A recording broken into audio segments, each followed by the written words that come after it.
La série Bob l'éponge, elle a sûrement captivé votre enfance, et pourtant je suis sûr qu'il y a plein de choses que vous ne saviez pas à propos de sa création. Par exemple, est-ce que vous saviez que la ville de Bob l'éponge, Bikini Bottom, se situerait exactement au même endroit que Bikini Atoll, une vraie île située dans l'océan Pacifique, où les États-Unis avaient pratiqué 67 tests nucléaires pendant la guerre froide. Ce qui pourrait donc expliquer qu'on trouve des animaux marins qui parlent juste en dessous. Au fond, est-ce que les personnages de Bob l'éponge ne seraient pas des animaux marins ayant muté à cause des radiations ?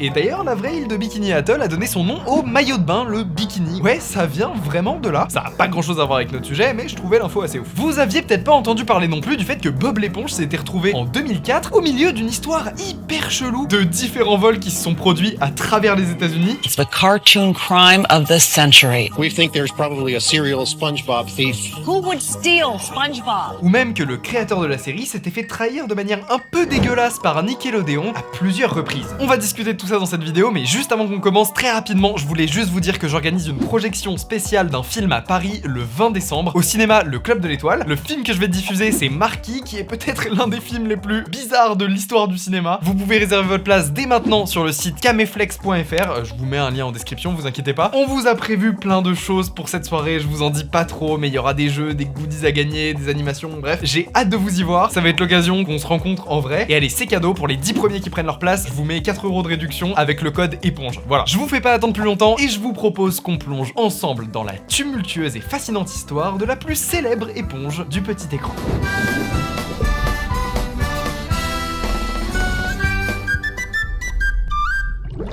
Pour bien comprendre le succès de Bob l'éponge, il faut d'abord qu'on se penche sur la vie de son créateur, Steven Hillenburg. On est en 1984. Steven, à l'époque, c'est un jeune biologiste marin rempli de joie de vivre qui travaille comme enseignant à l'Orange County Marine Institute, un centre de biologie marine. Depuis tout petit, il est fasciné par la vie et la faune aquatique, notamment grâce au film de Jacques-Yves Cousteau, le célèbre explorateur marin qui était un pionnier en matière d'écologie et de préservation marine, et en plus, il était français, donc cocorico.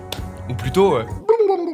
C'était le bruit d'un poisson, ça. Bref, Steven vit sa meilleure vie grâce à son job de rêve, mais Steven, il a aussi deux autres grandes passions, l'animation et le dessin. Considéré par toute l'équipe du centre de biologie marine comme le petit créatif du groupe, il a des idées plein la tête pour éduquer les jeunes visiteurs du centre. Il décide donc de combiner ces deux passions afin de créer de toutes pièces une bande dessinée nommée The Intertidal Zone, la zone intertidale en français. Le but de ce petit comic book, c'est d'éduquer les plus jeunes sur la vie marine et ses habitants à travers des petits personnages anthropomorphes ou en couleur. Alors, si vous vous demandez ce que ça veut dire, zone intertidale, bah c'est tout simplement la zone entre la marée basse et la marée haute. On appelle ça aussi l'estran. D'ailleurs, si vous savez pas quoi écrire en commentaire et que vous voulez quand même booster le référencement de la vidéo, tapez juste estran et je comprendrai. Cette BD, vous allez voir qu'elle va avoir un rôle hyper important pour la suite de la carrière de Steven, parce que c'est ni plus ni moins que dans ce petit comic book qu'Hillenburg dessine pour la toute première fois un personnage d'éponge et qui s'appelle, je vous le donne en mille, Bob. Bon alors vous voyez bien qu'on est encore loin du Bob l'éponge qu'on connaît, hein. Le petit personnage du comic book, il est pas carré, il a une vraie forme d'éponge de mer pour le coup, mais le comic The Intertidal Zone est en réalité un petit échec pour Steven, parce que bah il va tenter de le faire publier sans succès. Personne veut publier son truc.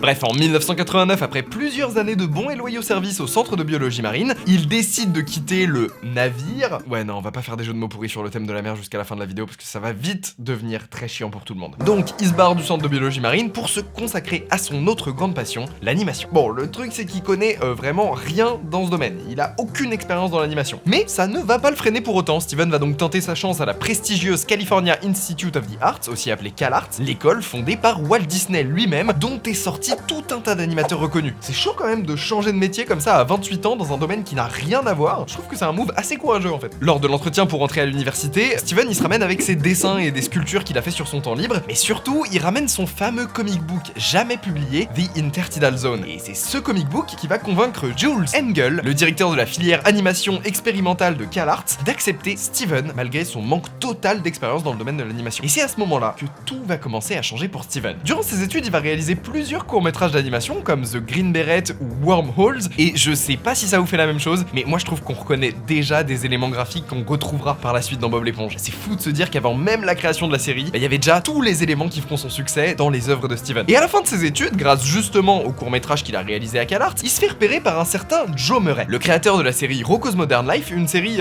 assez loufoque l'époque diffusée sur Nickelodeon entre 1993 et 1996. Alors, Nickelodeon, pour les trois du fond qui dormaient pendant les années 90-2000, c'est une chaîne de télé américaine qui diffusait, et qui diffuse toujours aujourd'hui, des séries télé comiques, des sitcoms et des cartoons. Et c'est une chaîne qui a vu naître énormément de programmes animés comme les Razmoquettes, Air Arnold, Danny Phantom, Jimmy Neutron, Avatar le dernier maître de l'air, Mes parents sont magiques, et j'en passe des dizaines et des dizaines. Il y avait aussi iCarly, Drake et Josh, Victorious, etc. Et d'ailleurs, petit avertissement, ne cherchez surtout pas à savoir pourquoi leur logo c'était un pied à une époque. Voilà, vraiment, vous voulez pas savoir. Joe Murray va alors proposer à Steven de réaliser certains épisodes de Rocko's Modern Life, et c'est du pain béni pour Hillenburg qui accepte évidemment, et qui va très rapidement devenir de plus en plus impliqué dans la production de la série. En travaillant sur le show, il va apprendre énormément. Il fait un travail tellement qualitatif que Joe Murray finit par lui confier la direction artistique de l'entièreté de la dernière saison de Rocko's Modern Life. Je sais pas si vous vous rendez compte, hein, encore une fois, quelques années avant, le mec s'occupait de faire des visites pour les gosses dans un centre de biologie marine. Là, il est à la tête d'une grosse série d'animation pour Nickelodeon. Le parcours est franchement impressionnant. Et travailler sur Rocko's Modern Life, ça va créer une envie chez Hillenburg, le désir de créer et de diriger sa propre série. Le seul problème, c'est qu'il ne sait pas du tout de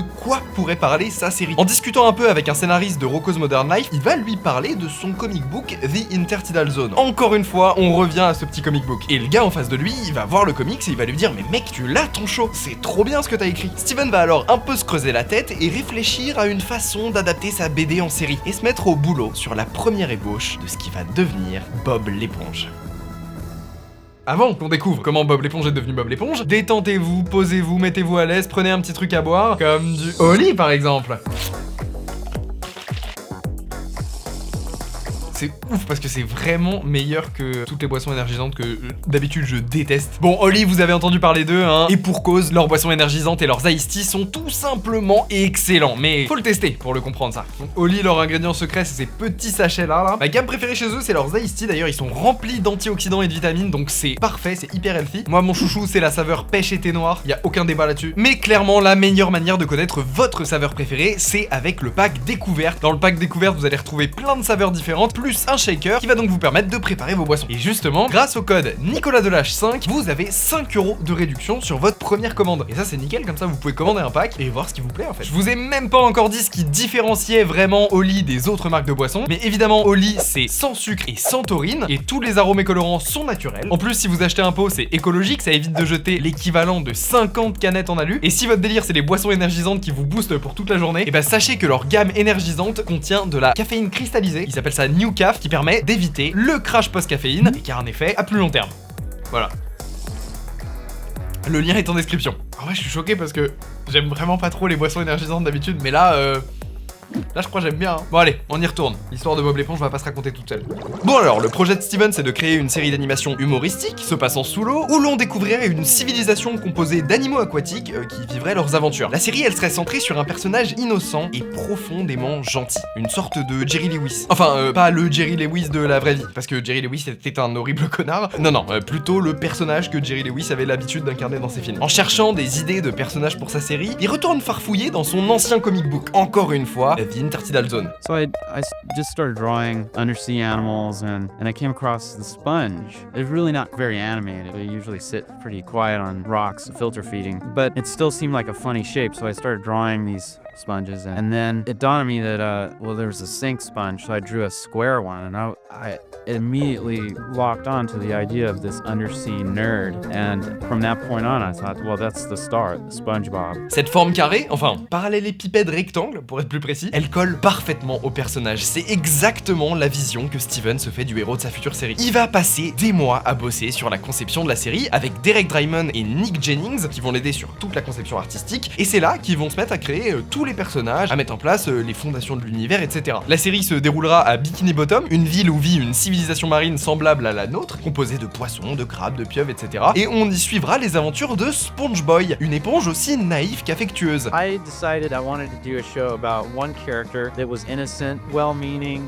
and kind of an oddball. Et oui, j'ai bien dit SpongeBob. C'était comme ça que devait s'appeler la série à l'origine, SpongeBob Ahoy, mais vous allez voir qu'il y a eu un petit souci avec le mot SpongeBob justement, qui mènera au changement du nom de la série, mais on en reparlera juste après. Une fois la Bible terminée, Steven, Derek et Nick partent pitcher l'idée à Nickelodeon. Et pour leur pitch, ils vont pas faire les choses à moitié. Ils se ramènent tous en chemise hawaïenne, ils lancent une petite musique pour mettre les cadres de Nickelodeon dans l'ambiance, et surtout ils ont préparé un petit terrarium avec à l'intérieur des modèles miniatures des personnages de la série. Steven va même jusqu'à enregistrer une première version du générique d'intro sur un enregistreur qu'il insère à l'intérieur d'un coquillage. Genre le mec a vraiment voulu faire les choses bien quoi. Also, had recorded a version of the theme song just with me singing into a tape recorder, and I implanted it into the shell so that when you lift it up, it plays the theme song. En découvrant les storyboards, les artworks et les idées d'Ellenberg, les cadres de Nickelodeon sont conquis. It was pretty amazing. I'd say one of the cardinal rules when you're pitching is to just get people in the room to laugh, get their attention, get them excited. Et ils décident de financer la création d'un storyboard pour un épisode pilote. À partir de ce moment-là, ils ont seulement 2 semaines pour écrire et dessiner l'intégralité du storyboard de leur pilote. Et là encore, c'est un succès. La production de l'épisode pilote de SpongeBob Ahoy est officiellement greenlightée par Nickelodeon. Quand vient le moment d'enregistrer les voix des personnages, Steven va penser à Tom Kenny, qu'il avait rencontré sur la série Rocko's Modern Life, pour interpréter le personnage de SpongeBob. En plus de ça, Steven trouvait à Tom des traits de caractère qui se rapprochaient assez du personnage. Mais c'est après la toute première séance de doublage de ce pilote que va se produire un petit problème. Je vous parlais tout à l'heure du changement de nom de la série qui s'appelle toujours à ce moment-là SpongeBob Ahoy, mais alors pourquoi ils ont changé le nom? Et bah juste après l'enregistrement des dialogues, l'équipe juridique de Nickelodeon va se rendre compte d'un truc. Le nom SpongeBob est déjà pris. Alors quand on fait des recherches là-dessus sur internet, il y a une info qui revient en boucle sur 1 milliard d'articles et de sites, c'est qu'il y avait une serpillière qui s'appelait SpongeBob et que du coup Nickelodeon voulait pas prendre de risque en appelant le personnage de la même façon qu'une marque qui existait déjà. Mais il y a un YouTuber qui a enquêté sur toute cette histoire là, qui s'appelle Kid Live Stoop, et en fait d'après lui, il s'agirait plutôt d'un personnage illustré sur une marque de crayon qui était donc nommé SpongeBob. Je vous mets le lien de sa vidéo en description. Bref, le nom SpongeBob était déjà pris et le département juridique de Nickelodeon ne voulait pas prendre de risque. Stephen Hillenburg a donc décidé de changer le nom du personnage en SpongeBob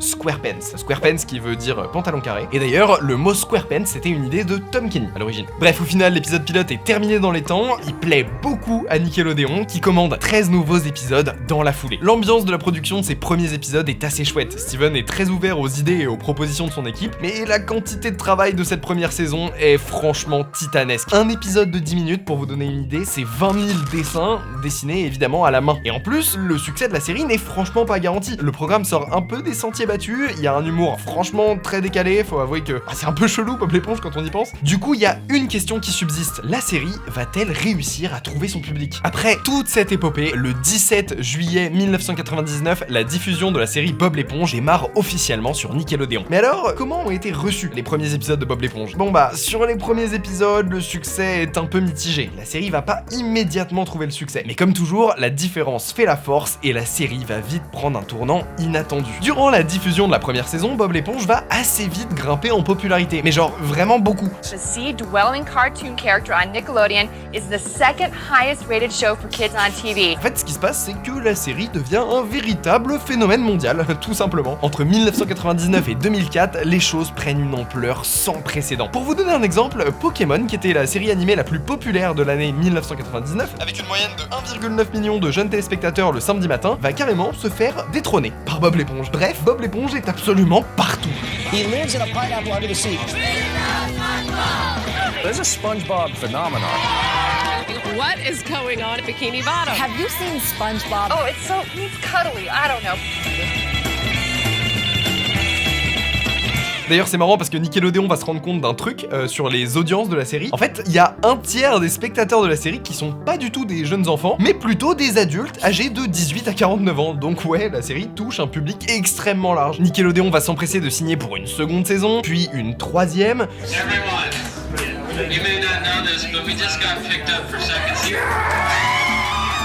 La série est traduite dans 25 langues différentes. En Chine, en Allemagne et en Australie, c'est le show numéro 1 pour les enfants. Ça rapporte à Nickelodeon 28 millions de téléspectateurs par mois, ce qui est absolument énorme. C'est un véritable triomphe. Toute l'équipe est sur le cul. Personne n'aurait pu imaginer un tel succès. Beaucoup de célébrités souhaitent même faire des petits caméos dans la série. Là, en vrac, on a Robin Williams, Amy Poehler, LeBron James, Johnny Depp, David Bowie, Rosario Dawson, Dennis Quaid, Ray Liotta. Enfin bref, il y en a des dizaines. Les produits dérivés se vendent comme des petits pains. Nickelodeon, ils sont très contents. Pour vous donner une idée, on parle d'à peu près 75 000 poupées Bob l'éponge vendues par semaine. Devant un tel succès, un long métrage d'animation est commandé par Nickelodeon qui sort en 2004 et encore une fois c'est un carton plein, le film engrange 141 millions de dollars au box-office mondial. Bref, tout se passe bien dans le meilleur des mondes. Et d'ailleurs, vu qu'on parle de sortie ciné, j'en profite juste pour vous annoncer que vous pouvez aussi maintenant me retrouver en podcast toutes les semaines dans le podcast Caméflex que je co-anime avec Tom. Et du coup, de quoi on parle dans ce podcast? Et bah des sorties cinéma justement, mais pas que. On vous parle aussi de films plus anciens, enfin bref, en tout cas on parle de cinéma. C'est simple, ça sort tous les jeudis matins à 7h30, donc le lendemain des sorties ciné. On retourne à Bob l'éponge maintenant. Bref, la Spongemania prend des proportions gigantesques, allant même jusqu'à une affaire assez marrante, une affaire de vol impliquant l'enseigne de fast-food Burger King. En 2004, Burger King fait un partenariat avec Nickelodeon. À l'occasion de la sortie du film Bob l'éponge, la chaîne de fast-food décide d'ériger d'énormes ballons à l'effigie de Bob sur le toit de plusieurs de leurs restaurants. Mais au cours de cette opération commerciale, il y a un truc assez inattendu qui s'est produit. Les ballons, dans plusieurs Burger King aux quatre coins des États-Unis, se sont mis à disparaître. Certains pensent à un voleur en série, il y a des patrouilles qui sont mis en place, les médias s'emparent de l'affaire. Bon, personne ne prend ça vraiment très au sérieux, mais voilà, ça a créé une espèce de vague de vol nationale. Plusieurs ballons seront revendus sur eBay, certains voleurs seront finalement attrapés, et encore aujourd'hui, il est possible de mettre la main sur certains ballons de l'époque. Si vous fouillez bien sur internet, il y a encore des gens qui en revendent sur eBay, etc. Autre petite polémique assez intéressante, qui cette fois se passe dans les coulisses de la création de la série, il s'agit du bouquin nommé Behind Closed Doors. Enfin, un bouquin, non pas vraiment, c'est plus un petit recueil de dessins. Behind Closed Doors, c'est un truc dont on connaît l'existence parce qu'il a été mentionné par plusieurs animateurs de la série au cours des dernières années, mais dont on n'avait aucune preuve de l'existence avant juillet 2023. Et il s'agit d'une compilation, et s'il y a des enfants qui regardent, bouchez-vous les oreilles et cachez-vous les yeux, de dessins obscènes mettant en scène les personnages de la série. Alors, ces dessins étaient dessinés par les animateurs de la série eux-mêmes, entre deux storyboards, et d'après ce que j'ai compris, c'est une pratique qui a existé sur les prods de plein de dessins animés pour enfants, en fait. Donc voilà, en fait, ce serait assez courant, le fait de relâcher la pression en faisant faire des trucs effroyables à des personnages de dessins animés dans des petits dessins humoristiques. Et dans le cas de Bob l'éponge, il paraîtrait même qu'il y en avait partout dans le studio des dessins de ce type, que les murs étaient vraiment décorés de dessins obscènes de Bob l'éponge, si bien que quand il y avait des visites guidées dans les studios de Nickelodeon, ils fermaient toujours à clé les bureaux des animateurs de la série pour qu'aucun enfant ne puisse tomber dessus. Voilà, vous faites ce que vous voulez de cette info. Mais après la fin de la saison 3 et la sortie du film en 2004, Steven Hillenburg fait un choix surprenant. Il annonce vouloir arrêter Bob l'éponge. Sa volonté, c'était de conclure les 3 premières saisons par un film et s'arrêter avant que la série ne commence à s'essouffler. After the movie, I had pretty much decided that I was gonna step back. It was time to get some new blood. Mais Nickelodeon ne l'entend pas vraiment de cette oreille, bah ouais, ils veulent pas lâcher la poule aux œufs d'or. Vous imaginez donc bien que Nickelodeon ne va pas respecter la décision de Steven et va évidemment renouveler Bob l'éponge pour un paquet de nouvelles saisons. Et c'est pas le dernier petit coup de que Nickelodeon va faire à Steven Hillenburg, on y reviendra. Donc les nouvelles saisons de Bob l'éponge se font sans l'implication de Steven. Et chez les spectateurs plus adultes, la baisse de qualité des nouvelles saisons va se faire ressentir. Les gens trouvent que globalement c'est un peu moins bien quand même, mais pour autant, la série cartonne toujours. En 2008, il y a même Barack Obama qui va déclarer que Bob l'éponge est son personnage de série préféré. En 2012, la série bat le record de longévité de toutes les séries Nickelodeon en dépassant même les Razz-Moquettes. Il y a même eu une comédie musicale Bob l'éponge à Broadway, aussi fou que ça puisse paraître. Et à ce qui paraît, c'est trop bien. Voilà, ils ont réussi à faire un truc bien avec le concept le plus bancal du monde, donc chapeau. Un nouveau film finit par sortir en 2015. Bob l'éponge, un héros, sort de l'eau, et ce sera d'ailleurs l'occasion pour Steven Hillenburg de se remettre à bosser sur Bob l'éponge, puisqu'il a participé au développement du projet. Et Bob, à la grande joie de tout le monde, intègre le musée Madame Tussauds à Londres. Ah ouais, non, ça vraiment tout le monde s'en branle. Mais en parallèle de tout succès, il y a une polémique assez absurde, on peut même dire complètement con, qui va faire son apparition et plus ou moins perdurer à travers les années. En gros, certains gros conservateurs américains, ainsi que plusieurs groupes évangélistes, ont accusé la série Bob l'éponge de faire l'apologie de l'homosexualité. Ah, je vous avais dit que c'était vraiment une polémique de merde. SpongeBob, it's a fucking cartoon. How do we know that he's gay? We don't know shit about SpongeBob. Except that he lives in a motherfucking pineapple under the sea. Mais après avoir taxé notre bon vieux Bob de propagande gay, l'acharnement continue et sort une autre polémique qui dit que Bob l'éponge rendrait les enfants idiots. C'est pas une vanne, l'université de Virginie a bel et bien mené une étude dirigée par le docteur Dimitri Christakis. Le but, démontrer qu'avant 6 ans, regarder Bob l'éponge causerait de sérieux troubles de l'attention. Alors pour ça, ils vont diviser les enfants en 3 groupes. Le premier groupe regarde un épisode de Bob l'éponge, le second groupe, lui, est mis devant un autre dessin animé, Caillou, et les enfants enfants du dernier groupe, quant à eux, doivent faire un dessin. À la suite de cette séance, on fait passer aux enfants des tests de concentration et le résultat est sans appel. Ceux qui n'ont pas regardé Bob l'éponge réussissent le test sans problème. Bon, l'étude montre aussi qu'il n'y a aucun problème à regarder le dessin animé après 6 ans et il conclut donc qu'avant 6 ans, c'est mieux de regarder par exemple un dessin animé comme Dora l'exploratrice plutôt que Bob l'éponge. Alors, s'il faut répondre très simplement à la question, et attention, je suis pas chercheur, c'est évident. Dora, c'est une série pour enfants à but éducatif. On conditionne l'enfant à l'apprentissage, là où Bob l'éponge, c'est juste du divertissement. Donc c'est juste normal, toute cette histoire de concentration des gamins. Mais le dessin, c'est une activité hyper calme. Caillou, on peut pas dire que ce soit la folie non plus. Donc c'est normal que Bob l'éponge détériore sur le court terme le niveau de concentration des gamins.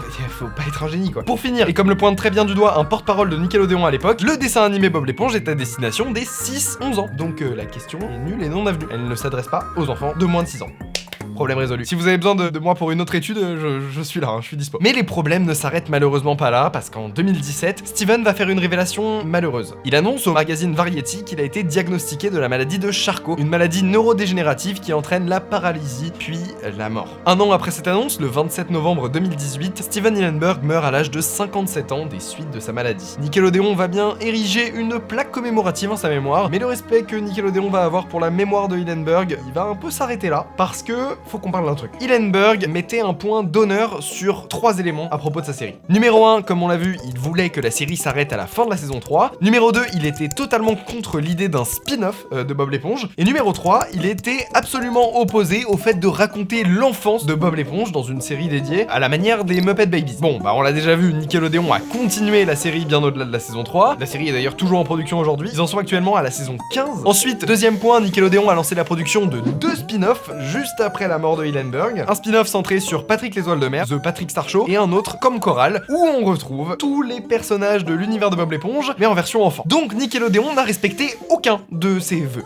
Voilà, les connards. Bon, on va quand même finir sur une note un peu mignonne. Après sa mort, il y a quand même un vœu de Stephen Hillenburg qui va être respecté. Ses cendres seront dispersées dans l'endroit qu'il aimait le plus au monde. Elles seront dispersées dans l'océan. Grâce à Stephen Hillenburg, Bob l'éponge aura apporté de la joie et du rire à des millions de foyers à travers le monde. Et pour moi, c'est un vrai souvenir d'enfance. Je sais pas si ça vous fait la même chose, mais il y a plein de dessins animés que je regardais et dont j'étais très fan quand j'étais gosse. Mais il y en a plein dont j'ai tout oublié. Et Bob l'éponge, c'est vraiment une série dont il me reste des épisodes entiers en tête, dont il me reste des scènes, dont il me reste des gags. Ça a profondément marqué mes souvenirs de spectateur. Je sais pas si ça vous fait la même chose à vous, mais moi, Bob l'éponge, ça m'a vraiment marqué. Bon, Bob l'éponge, c'est bien beau, mais est-ce que vous avez déjà entendu parler du pire film d'animation de l'histoire? Ça s'appelle Food Fight, c'est une catastrophe qui a pris 15 ans à être réalisée. L'histoire derrière le film est absolument fascinante, j'en ai fait toute une vidéo que vous pouvez trouver juste ici. Et j'espère que ça va vous plaire. Nous, on se retrouve très vite. Ciao!